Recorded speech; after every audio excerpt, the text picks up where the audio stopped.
자, 오늘 말씀을 근거로 해서 반복되는 신앙의 틀을 돌파하는 능력이라는 제목으로 여러분들과 말씀을 나누기를 원합니다.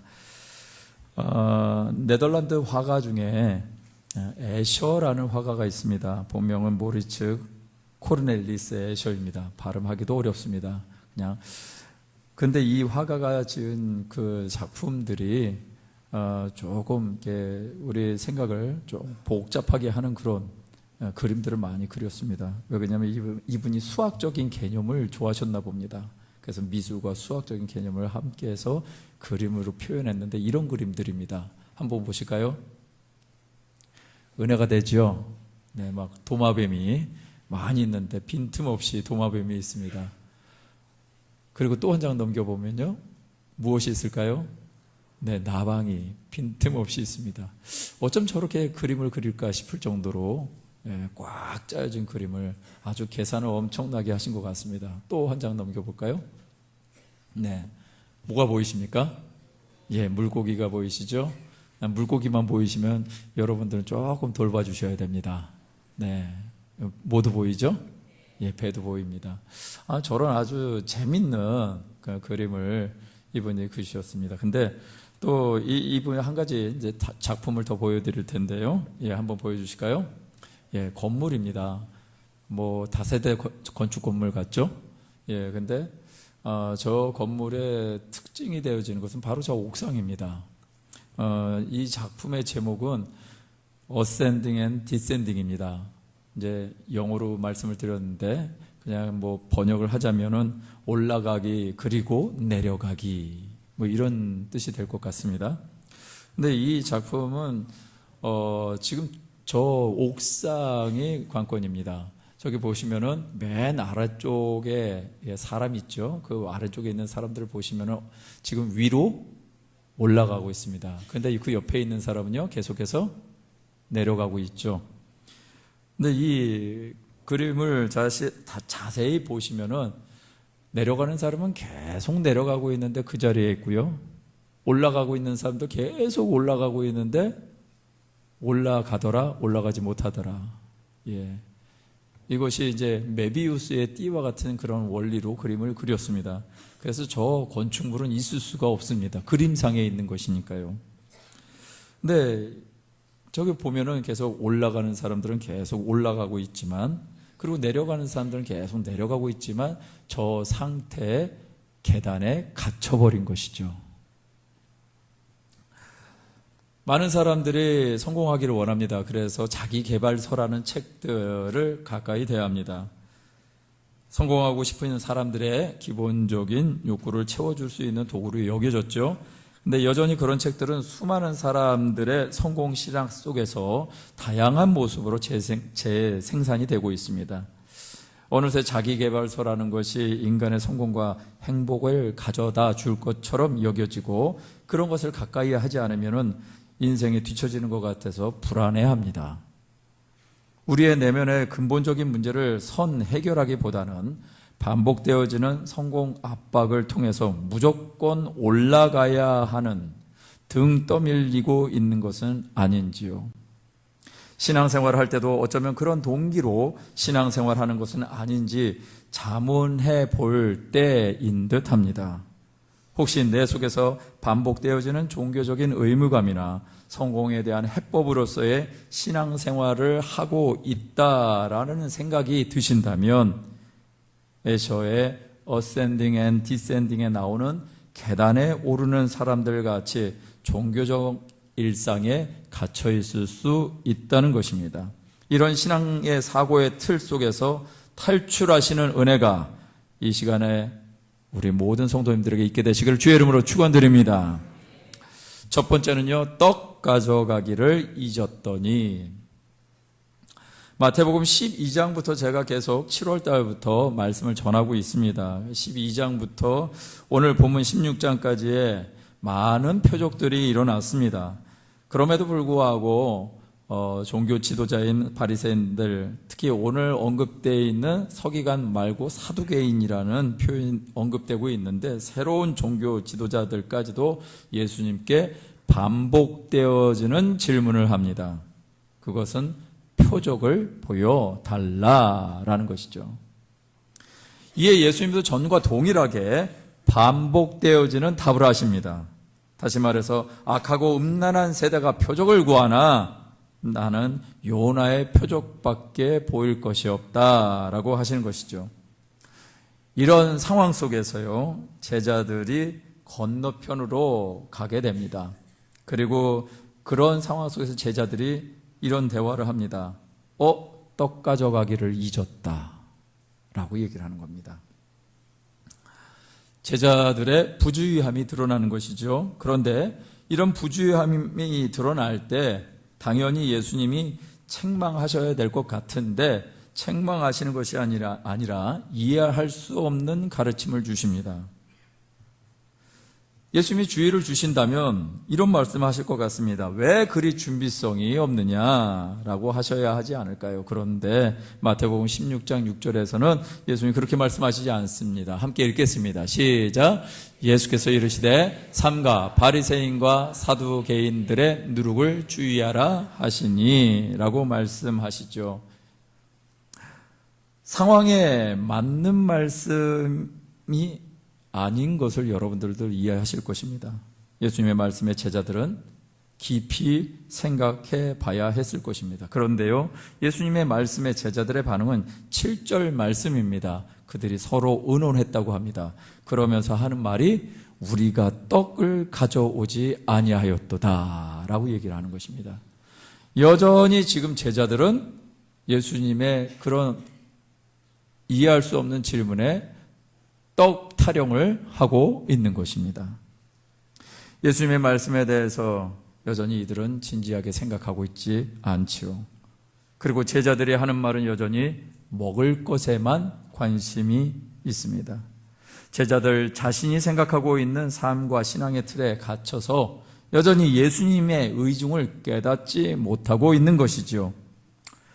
수많은 치유 사역을 예수님이 하셨습니다. 5병이요 7병이요의 표적을 보여주셨습니다. 이것을 통해서 예수님의 메시아 되심을 바로 깨닫지 못하는 종교 지도자들에게 이것을 통해서 이해하지 못하고 깨닫지 못하는 것에 대해서 주의하게 하신 것이죠. 또한 바리새인들과 서기관 그리고 사두개인들의 이 점증적인 공격과 배척에도 불구하고 영적 각성이 없는 제자들에게 깨우치기 위함이었습니다. 예수님의 역사를 제한하고 있는 것이 바리새인들, 서기관들, 사두개인들만일까요? 제자들은 문제가 없을까요?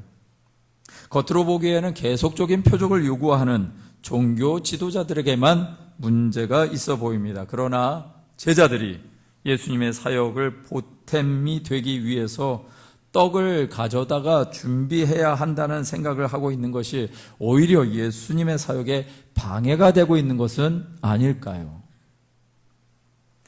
진정한 떡이 바로 예수님이시라는 것을 보지 못하고 있는 것은 제자들도 매 한 가지였던 것입니다. 이사야서 55장 7절에서 9절 말씀에 보니까요, 이 말씀을 함께 읽겠습니다. 시작. 악에는 그의 길을, 불의한 자는 그의 생각을 버리고 야훼께로 돌아오라. 그리하면 그가 긍휼히 여기시리라. 우리 하나님께로 돌아오라. 그가 너그럽게 용서하시리라. 이는 내 생각이 너희의 생각과 다르며 내 길은 너희의 길과 다름이니라. 야훼의 말씀이니라. 이는 하늘이 땅보다 높음같이 내 길은 너희 길보다 높으며 내 생각은 너희 생각보다 높음이니라. 이 말씀이 의미하는 것이 무엇인지 문제의식이 느껴지십니까? 하나님의 생각과 인생의 생각이 얼마나 다른지를 보여주시는 말씀입니다. 오늘 본문에 예수님이 믿음이 작은 자들아 라고 하신 예수님의 반응은 어쩌면 당신의 생각과 제자들의 생각이 얼마나 다른지를 보여주시는 것을 증거하는 것 아닐까요? 수원에 원천교회라고 있습니다. 그 교회에 심호하시는 목사님 김유한 목사님이신데요. 그 목사님이 여러분들 혹시 들어보신 분들이 있는지 모르지만 극동방송의 김장환 목사님의 아드님이십니다. 근데 이분이 그 수원중앙침례교회 담임이 아니고요, 원천교회라는 곳의 담임이십니다. 그래서 그 교회에 가서 새롭게 목회의 어떤 패러다임을 바꾸시려고 많이 애쓰셔서 한 교회 안에 15개의 교회가 있습니다. 한 교회 안에 각각의 목사님들을 세우셔가지고 교회 부서별로 그 원하는 목회를 할 수 있도록 그렇게 지원을 하신 것이죠. 참 이게 이해할 수 없는 목회 방식입니다. 그러나 본질을 찾기 위한 노력이 그분 안에 있는데, 그렇게 되어지기까지 그분의 생각 가운데 시행착오가 있었던 것을 얘기한 것을 들었습니다. 그것은 무엇이냐면, 수원중앙침례교회에 당신이 교육 담당을 하고 있었을 때 아이들을 위해서 정말 간지러운 것을 긁어주고 싶으셨다고 합니다. 그래서 아이들에게 정말 좋은 시설 만들어 주려고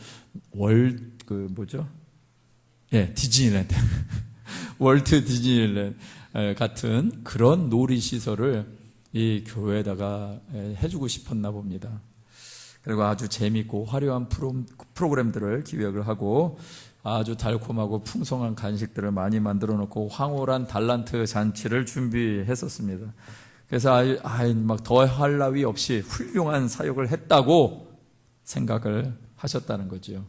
그러면서 그분이 그런 생각을 했답니다. 말씀 공부나 기도는 어른이나 할 수 있는 거니까 애들은 그냥 잘 놀면 되지라고 생각하셨답니다. 근데 하루는 새로 오신 여자 전도사님 한 분이 여론성경학교를 인도하는 것을 보게 되었는데, 마지막 날에 인형극을 하는 모습을 봤답니다.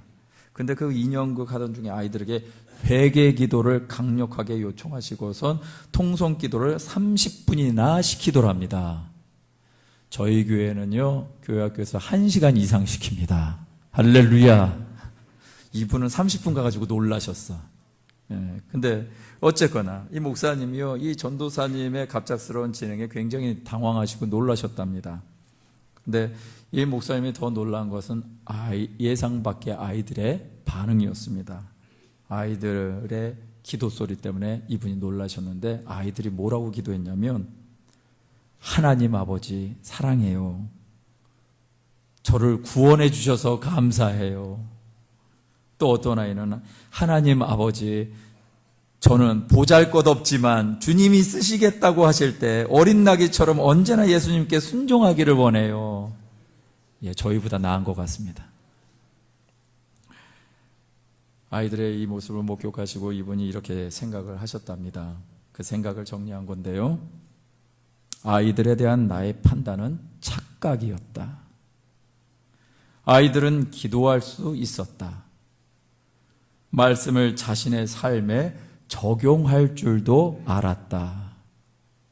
나는 아이들이 나보다 영적으로 훨씬 성숙할 수 있음을 알게 되었다. 그때 아이들은 구원의 감격으로 기도했지만, 나는 아이들을 과소평가한 미련함을 회개했다. 그 일을 계기로 혹시 어른들의 어떤 기준, 잘못된 교육 태도가 아이들의 영적 체험을 제한하고 있진 않은지 늘 생각하게 되었다. 제자들은 예수님의 삶을 보았음에도 여전히 자신들의 생각에 갇혀 있는 것입니다. 오병이어 사건, 좀 시간이 지났다고 치고 잊을 수 있다고 해 보십시다. 그러나 바로 오늘 이 본문의 말씀 앞에는요, 칠병이어 사건이 있습니다. 그럼에도 불구하고 떡의 있음과 없음을 가지고 예수님의 일을 염려하고 있다면 그것이 예수님을 위한 것일까요? 아닐 것입니다. 오히려 그것은 불신이 아닐까요?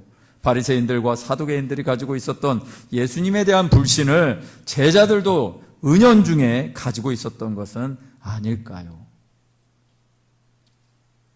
무엇을 믿고 있는 것인가?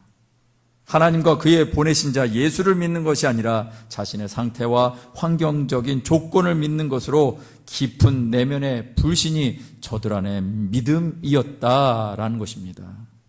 이런 생각을 가지고 있는 사람들의 특징이 뭘까요?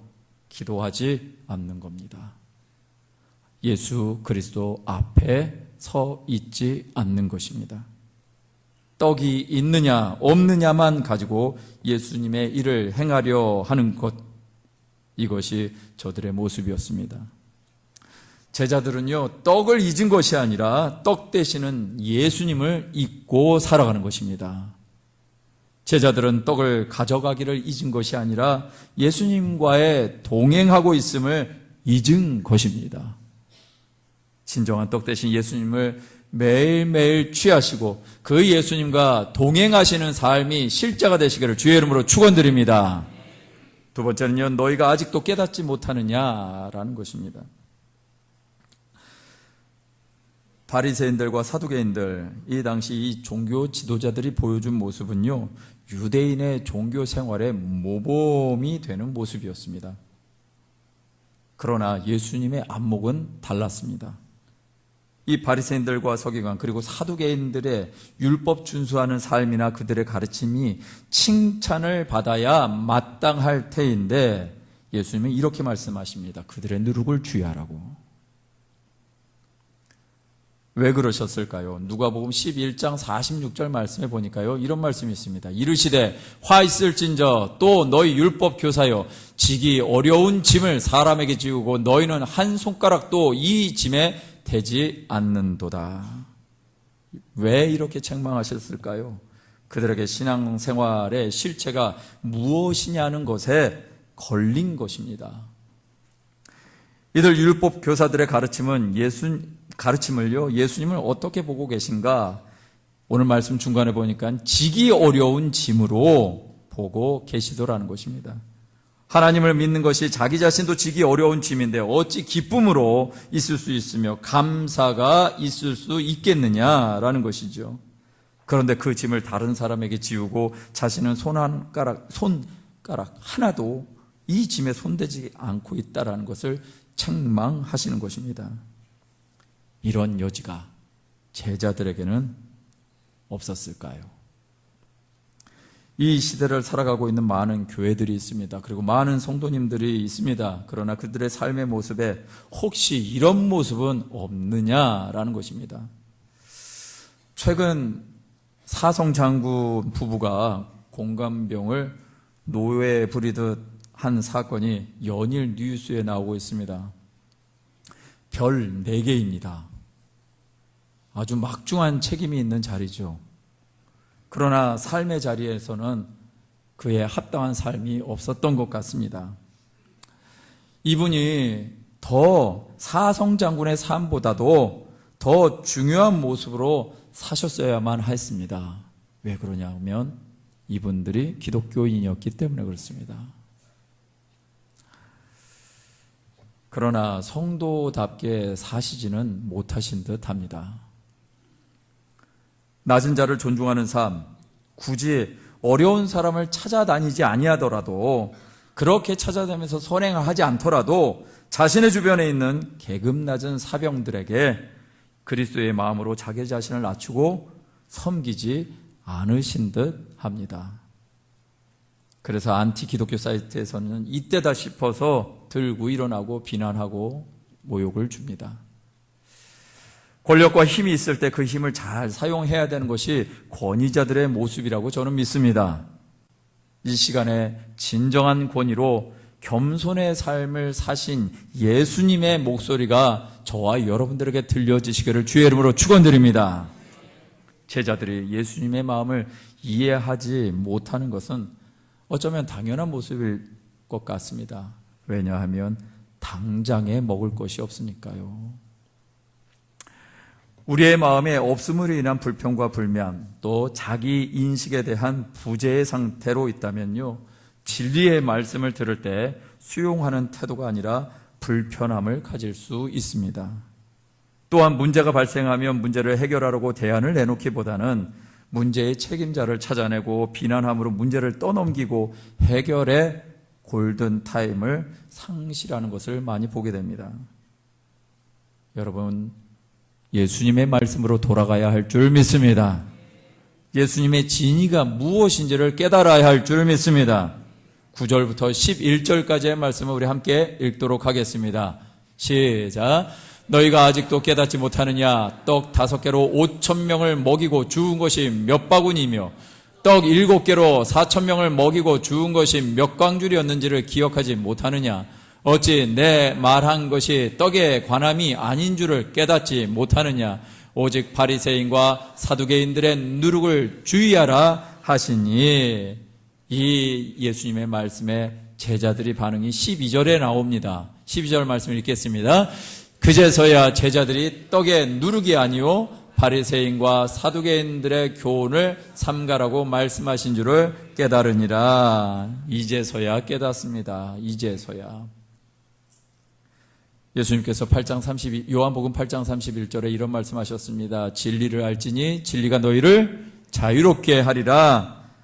예수님의 말씀은 진리인 줄 믿습니다. 그 진리의 말씀의 목적은 무엇이라고요? 할렐루야. 자유롭게 함, 자유케 함이 진리의 말씀의 목적이라고 저 문장 가운데 보여집니다. 우리의 영혼을 자유케 함입니다. 주의 말씀은 우리에게 불편하게 느껴지는 이유는 다른 것이 아닙니다. 하나님의 말씀을 거부하려는 죄가 우리 안에 있기 때문입니다. 이 죄로 인해 주의 말씀을 들을 때 사탄이 우리의 마음을 격동하고 있는 것이죠. 로마서 1장 28절의 말씀을 보니까 또한 그들이 마음에 하나님 두기를 싫어하며 하나님께서 그들을 그 상실한 마음대로 내버려 두사 합당하지 못한 일을 하게 하셨다. 하나님이 하게 하신 것이 아니고요. 하나님이 내버려 두셨다라는 것이 목적입니다. 잘 분별하셔야 됩니다. 왜요? 하나님 두기를 싫어하는 마음이 저들 안에 있었기 때문이라고 얘기하고 있습니다. 이런 마음은 사탄의 노예가 되어지는 것입니다. 자유를 빼앗기는 것입니다. 불편함과 분노 등 감정의 노예가 되는 것이죠. 주님의 말씀을 들을 때 자신의 분노와 감정, 죄의 결박에서 자신의 마음을 맡기지 아니하고 끄집어내시는 은혜가 저와 여러분들에게 있게 되시길 주의 이름으로 축원드립니다. 시편 119편 43절 말씀 함께 읽겠습니다. 진리의 말씀이 내 입에서 조금도 떠나지 말게 하소서. 내가 주의 규례를 바랐음이니이다. 할렐루야. 원통함과 분노에 사로잡힌 마음을 십자가에 못 박으시는 저와 여러분 되시길 주의 이름으로 축원드립니다. 그리하시면요, 주님이 우리 안에 있는 것을 발견하게 될 것입니다. 또한 주님의 말씀이 내 안에 있다면 자유케 되어지는 경험이 여러분들의 삶 가운데 풍성하게 누려질 줄 믿습니다. 세 번째는요, 기억하라라는 것입니다. 예수님이 제자들에게 기억하기를 원하시는 것이 무엇일까요? 지금까지 많은 표적들을 보여주셨습니다. 오병이어의 표적, 무리를 걷는 표적, 가나안 여인, 그 귀신 들린 딸을 축사하신 하나님의 놀라운 기적적인 표적, 그리고 다시 한번 오병이어를 재현한 칠병이어의 표적을 기억하라고 주님이 말씀하시는 것일까요? 12절 말씀에 이제 그제서야 제자들이 떡의 누룩이 아니요 바리새인과 사두개인들의 교훈을 삼가라고 말씀하신 줄 깨달으니라 라고 말하고 있는데, 이 바리새인들과 사두개인들의 그들의 초심이 이랬을까요? 그들은 뭔가를 잃어버린 것입니다. 이스라엘 민족 가운데 어려운 시기가 있었습니다. 전쟁에 지고 나라는 망하고 이스라엘 백성들은 포로로 잡혀갔습니다. 그들이 포로 생활할 때 소망 없는 민족에게 하나님의 말씀을 가르쳤던 무리들이 있었습니다. 그들이 바로 바리새인입니다. 그리고 하나님과의 관계에 있어서 대제사장의 계보를 잇는 사두개인들, 그들은 하나님을 섬기는 일과 백성들을 위한 중보자 역할을 했던 사람들입니다. 그런데 어느새 이들이 귀족화된 것입니다. 어느새 이들이 특권화되어 버린 것입니다. 하나님이 중심이어야 할 이들의 마음에 하나님이 모양만 있더라는 것입니다. 그래서 예수님이 말씀하신 것입니다. 오늘 예수님의 생각에는 온통 누구만 가득하셨을까요? 예수님의 마음엔 누구만 가득하셨을까요? 하나님만, 아버지 하나님만 가득하셨습니다. 요한복음 14장 10절 말씀에 내가 내 아버지 안에 거하고 아버지는 내 안에 계신 것을 내가 믿지 아니하느냐. 내가 너희에게 이르는 말은 스스로 하는 것이 아니라 아버지께서 내 안에 계셔서 그의 일을 하시는 것이라. 11절에도요. 내가 아버지 안에 거하고 아버지께서 내 안에 계심을 믿으라. 그렇지 못하겠거든 행하는 그 일로 말미암아 나를 믿으라 라고 말씀하셨습니다. 결국 예수님이 기억하기를 원하는 것이 무엇인가? 표적을 기억하는 것이 아니라 내가 행한 일들, 그 모든 표적으로 말미암아 나를 믿고 내 안에 일하시는 하나님 아버지를 만나기를 원하시는 건 이것이 주님이 원하시는 것이고 이것이 제자들이 기억하기를 원하셨던 것 아닐까요? 요한복음 10장 38절의 말씀을 함께 읽겠습니다. 시작.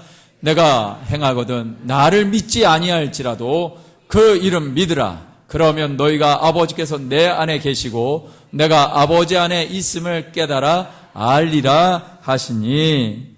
오늘 이 말씀을 보니까 심지어 주님이 뭐라고 하냐면 나를 믿지 아니할지라도 그 이름 믿으라. 그러면 너희가 아버지께서 내 안에 계시고 내가 아버지 안에 있음을 깨달아 알리라 라고 말씀하십니다. 예수님의 목적은 너무 반복되어지는 종교 생활의 틀을 벗고 하나님 아버지와의 온전한 관계를 다시 세우기를 바라셨던 것입니다. 이것을 회복하라고, 이것을 다시 한번 기억하라고 말씀하신 줄 믿습니다. 이 은혜가 오늘 이 예배 가운데 성찬을 통해서 경험되시길 주님의 이름으로 축원드립니다. 말씀을 마무리합니다.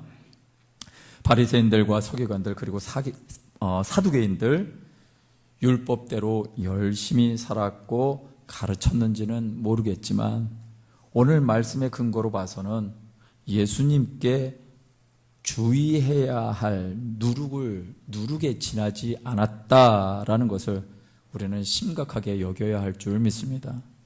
세상의 누룩을 조심하십시오.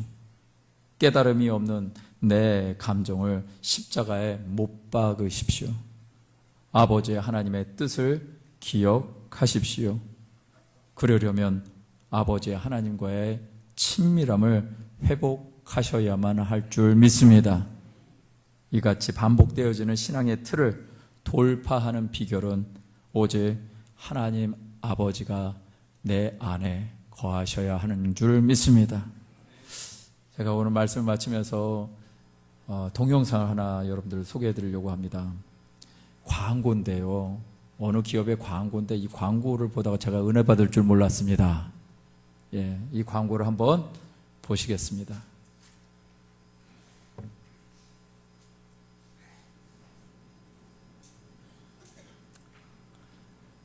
(40개월) 미만의 자녀를 둔 젊은 아버지들에게요, 아동학습 발달에 미치는 아빠의 역할이라는 제목으로 몰래카메라를 실시했습니다.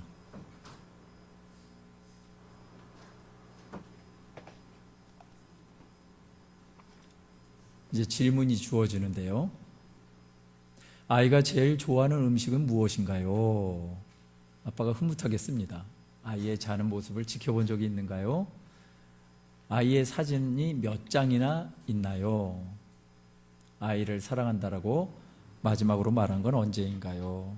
굉장히 흐뭇해하죠. 근데 이제 같은 질문을 다른 대상으로 돌립니다. 아이를 아버지에게 사랑한다고 마지막으로 고백한 적이 있나요?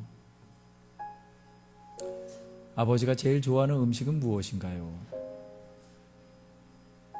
최근에 아버지를 안아본 적이 있나요? 아버지의 자는 모습을 지켜본 적이 있으신가요? 아버지의 사진이 몇 장이나 있나요?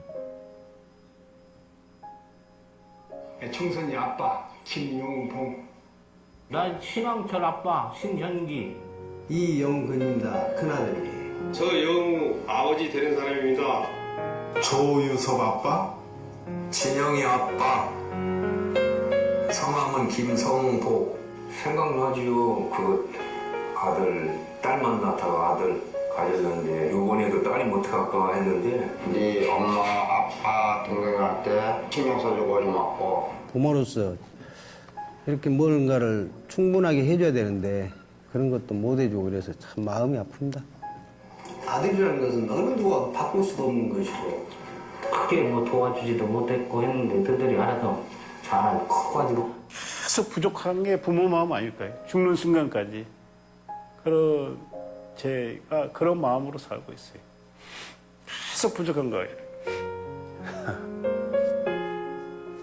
너무 엄하게 했던 게 그게 좀 미안하다.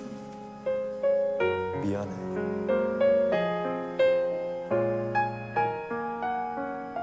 항상 내가 부족하고 항상 미안해요. 걔한테는.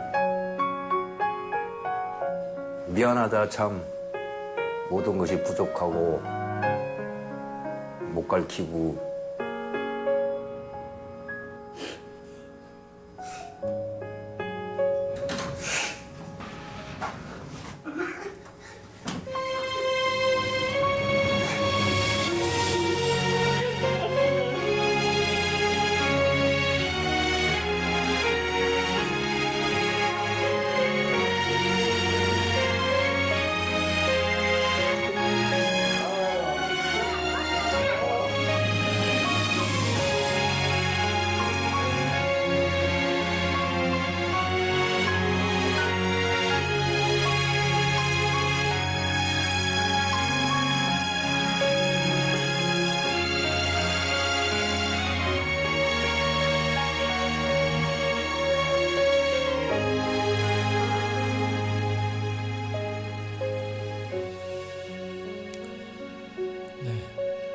저 글이 안 보이시죠? 예, 제가 좀 읽어드리겠습니다. 불을 켜주시면 감사하겠습니다. 여러분들 영상을 잘 보셨습니까? 저도 저 영상을 보면서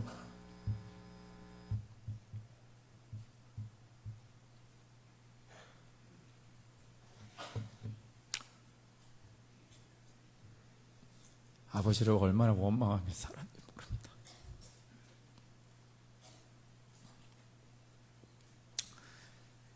그런데 하나님을 그렇게 원망하면서 살고 있더라고요. 제 삶의 자리에서 어려운 일이 있을 때마다 하나님을 원망하면서 살고 있더라고요. 하나님께서 에베네살 하셔서 지금까지 지켜주신 것에 대해서는 하나도 기억하지 못하고, 아까 거기에 쓰여져 있는 글귀가 이렇게 쓰여져 있었습니다. 어쩌면 당연해서 잊고 지내는 이름, 늘 그 자리에 있기에 무신했던 이름, 사랑합니다라는 말로 다 채울 수 없는 이름, 곁에 있는 것만으로도 든든함이 하늘 같은 그 이름, 아버지.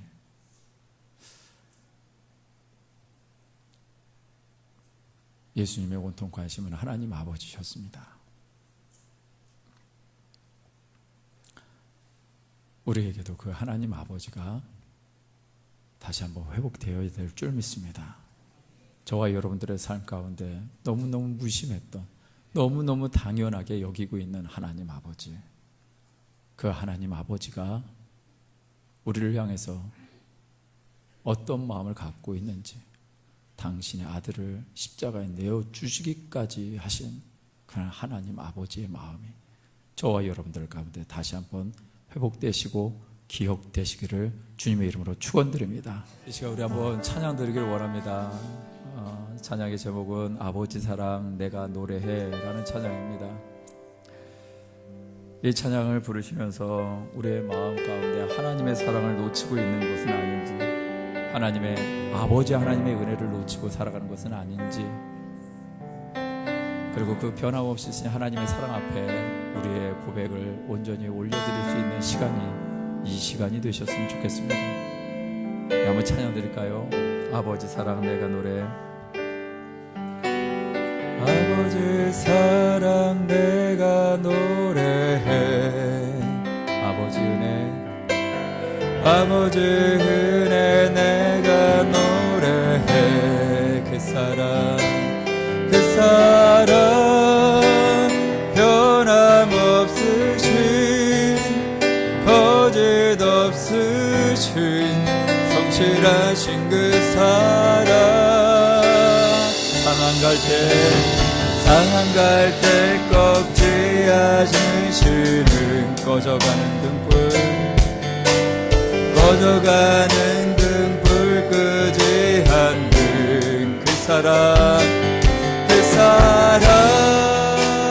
변함없으신 거짓없으신 성실하신 그 사랑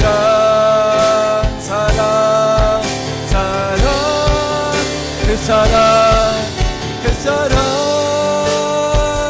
날 위해 죽으신 날 위해 다시 사신 예수 그리스도 다시 오실 그 사랑 죽음도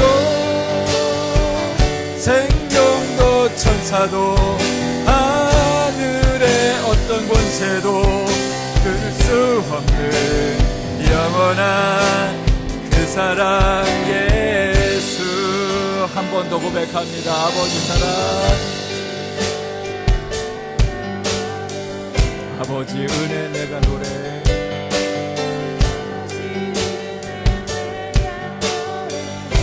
그 사랑 변함없으신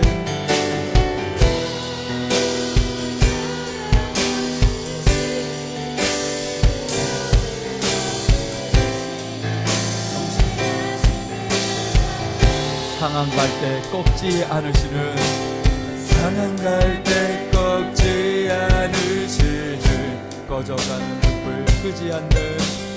꺼져가는 등불 끄지 않는 그 사랑 변함없으신 거짓없으신 성실하신 그 사랑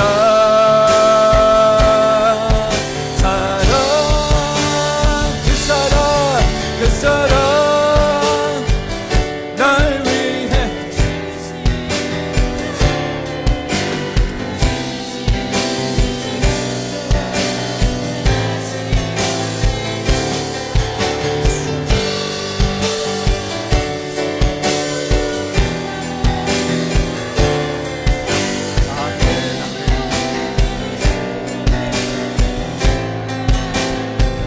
한 번 더 찬양합니다. 그 사랑 날 위해 죽으신 그 사랑